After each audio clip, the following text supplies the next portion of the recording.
एक बार एक गांव में कृष्णा नामक व्यक्ति रहता था।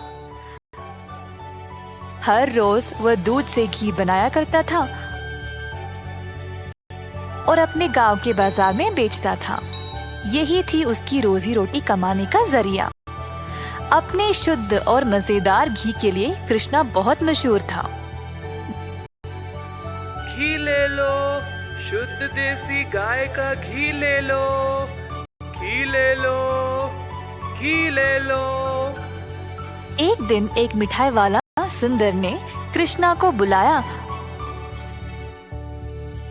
और 1 किलो घी के लिए मांगा। कृष्णा गया उसके पास। कृष्णा भाई, मुझे 1 किलो घी चाहिए।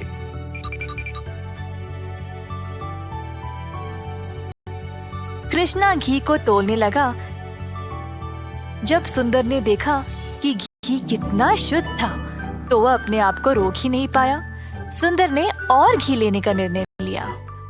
रुको कृष्णा, मुझे तुम 1 नहीं 2 किलो घी दे देना। पता नहीं बाद में बचेगा या नहीं। तुम्हारा घी सबसे शुद्ध है और मुझे स्वादिष्ट मिठाई बनाने में मदद करता है। ओ बढ़िया जी, धन्यवाद सुंदर साहब। ये लो आपके 2 किलो घी। सुंदर ने खुशी से घी लिया और फिर दोनों अपने अपने रास्ते चले गए। जैसे कृष्णा चलता गया, गांव के लोग उसको एक एक करके घी खरीदने बुला रहे थे। दोपहर तक सारी घी बिक चुकी थी, क्योंकि वो घी था ही इतना स्वादिष्ट। अपनी कमाई लेकर कृष्णा अपने भाई कुशल के पास दूध खरीदने गया, ताकि वह अगले दिन के लिए और घी बना सके।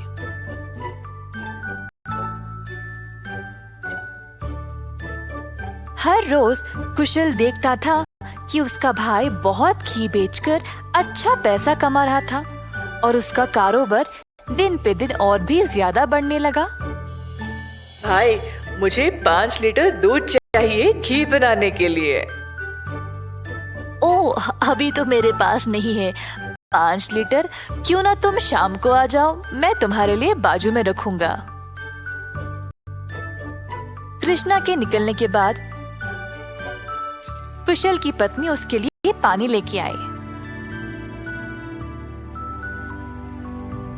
देखा कमला, कृष्णा की तो किस्मत ही बदल रही है। दोपहर में ही इसने सारी घी बेच डाली और दूध के लिए वापस आया था। आप तो सारा दूध इनको ही दे देते हो ना, क्यों ना इस बार आप दूध में थोड़ा सा पानी मिला के दो। इस तरह हम भी ज्यादा पैसा कमा सकते हैं। कुशल ने अपनी पत्नी की बात मान ली और शाम को जब वह गाय से दूध निकालने गया, तो उसने दूध में पानी डालकर कृष्णा के लिए बाजू में रखा। अब कुशल रोज यही करने लगा। धीरे धीरे वह पानी की मात्रा और भी बढ़ाने लगा। अब कृष्णा इस बात से अनजान समझ नहीं पाया कि उसकी घी की शुद्धता दिन पे दिन कम क्यों होती जा रही। इस वजह से उसके बहुत सारे ग्राहक भी कम होते गए।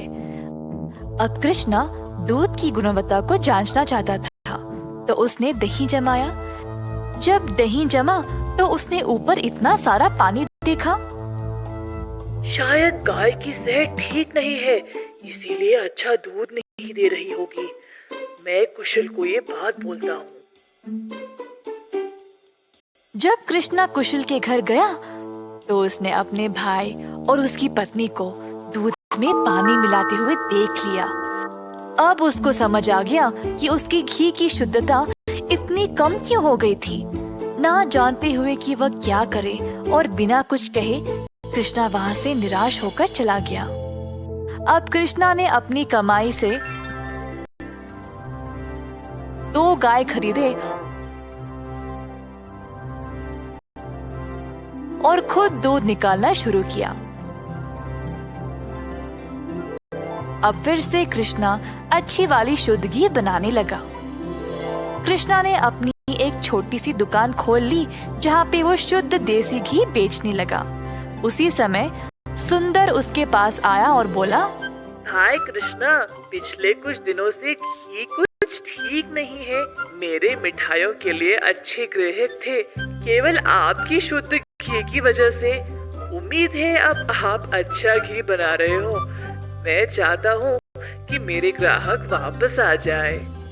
आप ये 2 गाय देख रहे हो, ये मैंने ही लाए हैं अब खुद दूध निकालने। अब से मैं ही दूध निकाल रहा हूँ, तो आज से घी भी सबसे बढ़िया मिलेगी। जैसे दिन बीतते गए, अब कृष्णा से और लोग घी खरीदने लगे। कुछ ही दिनों में कृष्णा ने और गाय खरीदे। उसने कुछ नौकरों को अपनी दुकान पर काम पे भी लगाया, हाथ बटाने के लिए। अंततः कृष्णा काफी अमीर बन गया और ईमानदारी से अपना कारोबार चला रहा था। इसी दौरान कुशल, जिसने अपने ही भाई की प्रतिष्ठा को बर्बाद करने की कोशिश की, गांव में अपने मिलावटी दूध के लिए पकड़ा गया। अब कुशल दूध भी नहीं बेच पाया और जल्द नुकसान में पड़ गया। उसे समझ नहीं आया कि अब वह क्या करे। कुशल को अपनी गलती का एहसास हुआ और अपने भाई से माफी मांगने गया। उसने कृष्णा से भीख मांगी माफी के लिए और नौकरी के लिए, ताकि वह अपने कर्जों को चुका सके। दयालु कृष्णा ने तुरंत अपने भाई को क्षमा कर दिया और गायों और कामगार की देखरेख के लिए काम दे दिया। इस कहानी से हम ये सीखते हैं कि दिल से माफी मांगने वाले को माफ कर देना चाहिए और हमेशा एक अच्छी प्रतिष्ठा रखनी चाहिए। जादुई कुआं। कई साल पहले एक छोटे से गांव में था एक जमींदार अरविंद नाम का। वे बहुत अनुशासित थे। हर रोज सवेरे मुर्गे के कुकड़ों को बोलते समय ही जाग जाते।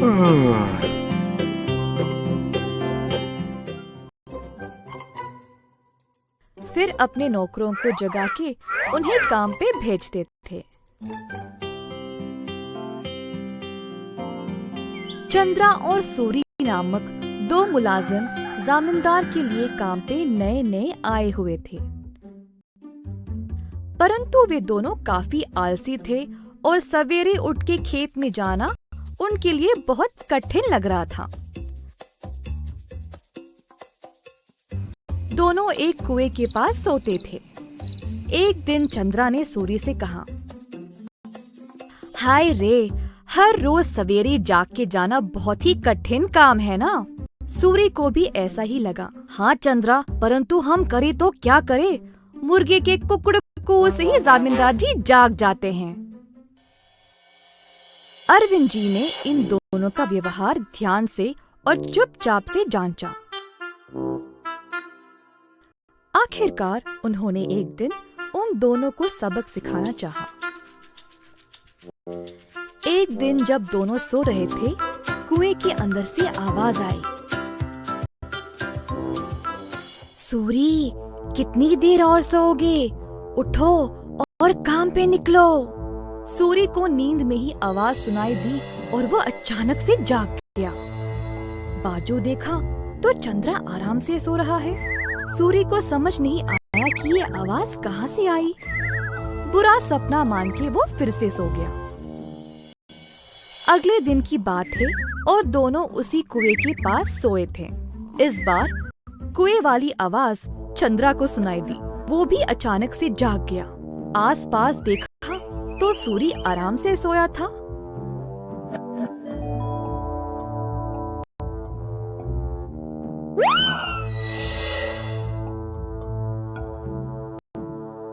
कोई बुरा सपना था शायद, ऐसा सोचकर वो भी फिर से सो गया। अगले दिन जब वे दोनों फिर से वहीं पे सो रहे थे, अचानक से एक खतरनाक आवाज सुनाई दी। दोनों एक साथ जागे और डर गए, एक दूसरे को देखने लगे।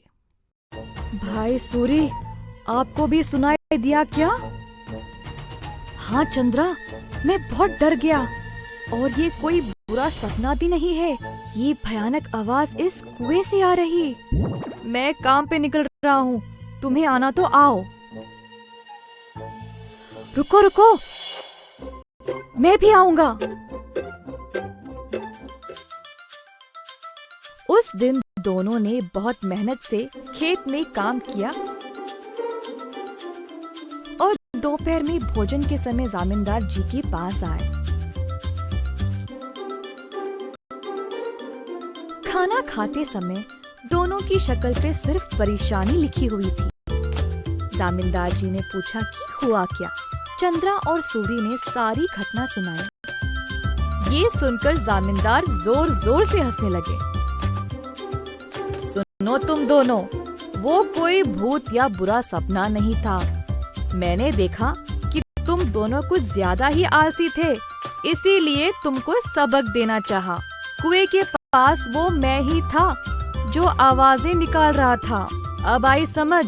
अब से ये सुस्ती छोड़ो और ठीक से काम करो। उस दिन से सूरी और चंद्रा ने अपनी आलस्य छोड़ा और खेत पर पूरी मेहनत से काम किया। अच्छे से अपनी रोजी रोटी कमाई और खुशी से जीवन बिताया। एक बार गोपी नामक एक किसान रहता था।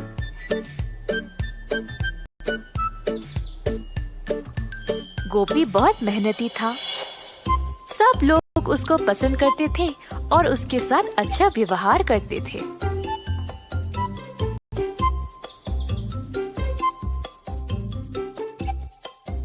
गोपी के घर के बाजू में रहता था किशोर। किशोर चाहता था कि गोपी से ज्यादा अच्छा नाम उसका हो जाए और इसके लिए उसने बहुत कोशिश की, परंतु उसको ऐसा मौका कभी नहीं मिला। एक दिन किशोर दूध बेचने के बाद अपने घर वापस आया। बाहर सीढ़ियों पर बैठा था जब उसने पेड़ पर एक आम को लटकते हुए देखा।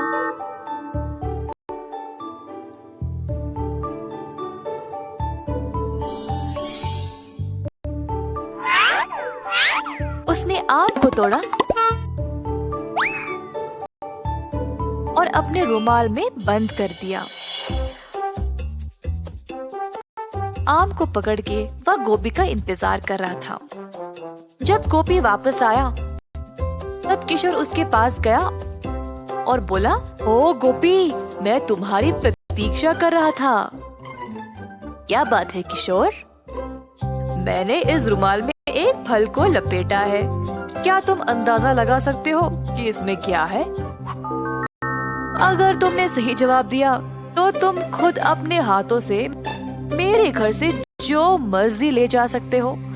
अगर तुमने गलत बोला तो मैं अपनी मर्जी से अपने हाथों से कोई भी चीज तुम्हारे घर से ले जाऊंगा।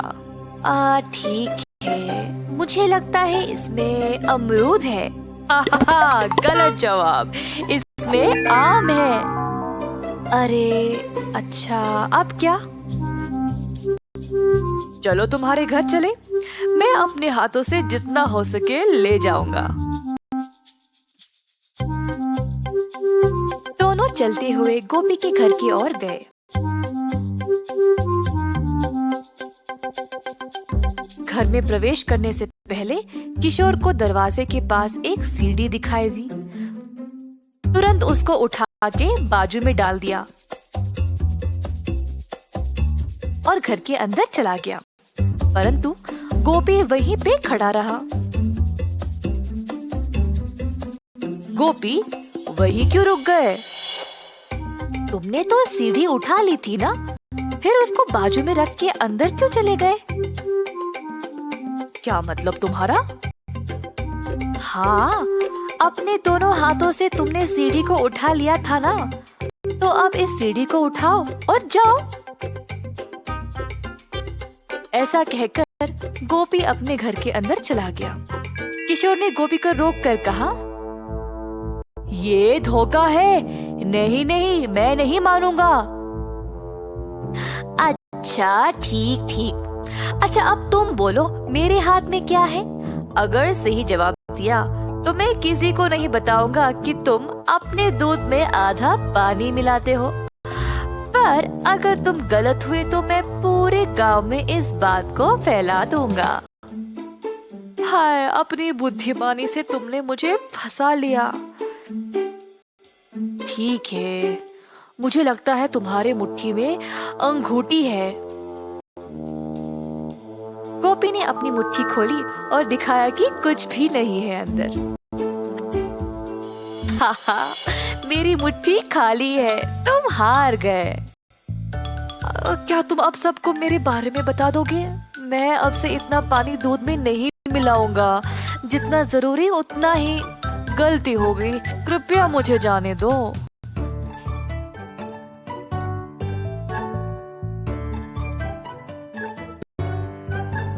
इस कहानी से हम ये सीखते हैं कि आत्म अनुशासन के बिना सफलता असंभव है। बंदर मामा। एक दिन बंदर मामा गहरी नींद में सोया था जब एक मीठी सुगंध ने उसे जगाया।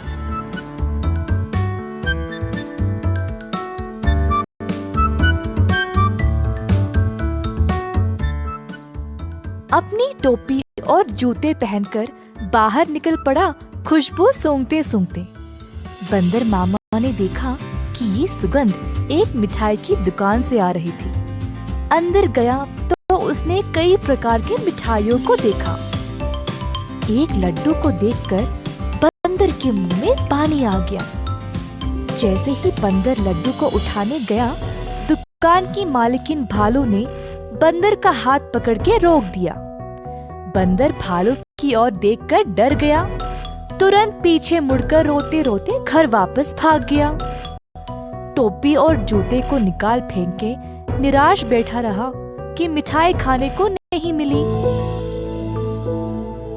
भालू काफी आलसी थी। जब उसने देखा कि बंदर उसकी मिठाइयों की सुगंध को सूंघ कर आया, उसके दिमाग में एक विचार आया। भालू अपने दुकान में मिठाई संवारने के लिए बहुत आलसी थी, तो उसने सोचा कि वह सारे जानवरों को मिठाई की सुगंध से आकर्षित करके उन सब से सारा काम करवाएगी।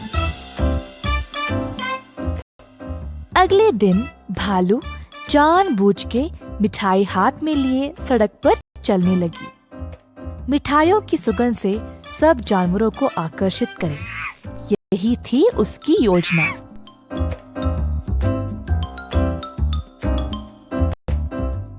खुशबू फिर से बंदर मामा तक पहुंच गई। इस बार बंदर मामा से रहा नहीं गया और उनका जी ललचाया।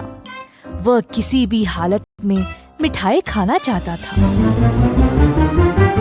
बंदर मामा चुपके से दुकान के बाजू वाले पेड़ पर लटकने लगा। जब भालू देख नहीं रही थी, तब बंदर मामा ने लड्डू उठाया और झट से मुंह में डाला। परंतु लड्डू गरम गरम था और बंदर मामा का मुंह ही जल गया। बंदर मामा को बहुत गुस्सा था। जल्दी घर भागा और पानी पी लिया। फिर से अपनी टोपी और जूते निकाल फेंक के रोने लगा। एक छोटा चूहा खिड़की से अंदर आकर बंदर मामा से पूछा कि हुआ क्या। बंदर ने सारी घटना चूहे को सुनाई। चूहे ने बोला कि उसके साथ भी ऐसा ही कुछ हुआ था। हमारे साथ भी कुछ ऐसा ही हुआ था। हमें भी वो मिठाई चखनी है। मेरे पास एक योजना है, लेकिन कुछ दोस्तों की मदद की आवश्यकता होगी। चूहा जल्दी से गया और कुछ दोस्तों को लेकर बंदर मामा के घर वापस आया। चूहे की योजना के अनुसार सारे जानवर दुकान के खुलने से पहले ही वहां पहुंच गए। दुकान के पीछे के रास्ते से एक सुराख बनाया और अंदर घुस गए। एक बंदर सारे मिठाइयों को देखकर ललचा गया। जोश में आकर कूदने लगा और नाचते नाचते केक के मिश्रण में गिर पड़ा। एक और बंदर एक बड़े से बाल्टी में झांका ये सोचकर कि अंदर मिठाई होंगे और फिसल के उसी के अंदर गिर गया। तीसरे बंदर ने एक बड़ी गोल सी थाली पर लड्डू देखा। थाली की ओर दौड़ा और लड्डू खाने की कोशिश की, परंतु थाली गोल गोल घूमने लगी। बंदर लड्डू के पीछे भागता रहा और थाली रुकने का नाम ही नहीं ले रही थी। इसी दौरान भालू दुकान पर आ पहुंची। एक बंदर केक के मिश्रण में फंसा था, दूसरा बड़ी बाल्टी में और तीसरा बस लड्डू के पीछे गोल गोल घूम रहा था। ये सब देखकर भालू आश्चर्यचकित रह गई और सोची कि ये बंदर यहाँ चोरी करने आए हैं। जल्दी से एक छड़ी उठाई और बंदरों को मारने ही वाली थी, जब एक बंदर ने बोला, हम यहाँ चोरी करने नहीं आए हैं, हम केवल आपकी मिठाई को चखना चाहते थे। इनकी सुगंध इतनी मजेदार है, बस हमसे रहा नहीं गया। भालू ये सुनकर जोर से हंसने लगी। मेरे दुकान में चोरी छुपे घुसना गलत बात है। खैर छोड़ो, वैसे भी मुझे मिठाई बनाने में मदद चाहिए। अगर तुम लोग हर रोज मेरी सहायता करोगे तो मैं तुम्हें अच्छे अच्छे मिठाई खाने के लिए दूंगी। ये सुनकर बंदर मामा और उसके दोस्त खुश हो गए। उस दिन से सब जानवर मिठाई की दुकान पर काम करने लगे। भालू ने अच्छे से बंदरों का फायदा उठाया, बंदरों से मिठाई बनवाई और सजा सवार के रखवाया भी। मिठाई बेचने का काम भी बंदरों को ही दे दिया और भालू सिर्फ बैठ के मजे ले रही थी। भालू का पति ये सब देख रहा था।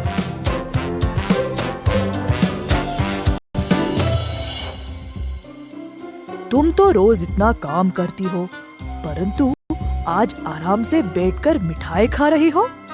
दुकान भी बंदरों से भरा पड़ा है। ये क्या हो रहा है यहाँ पे?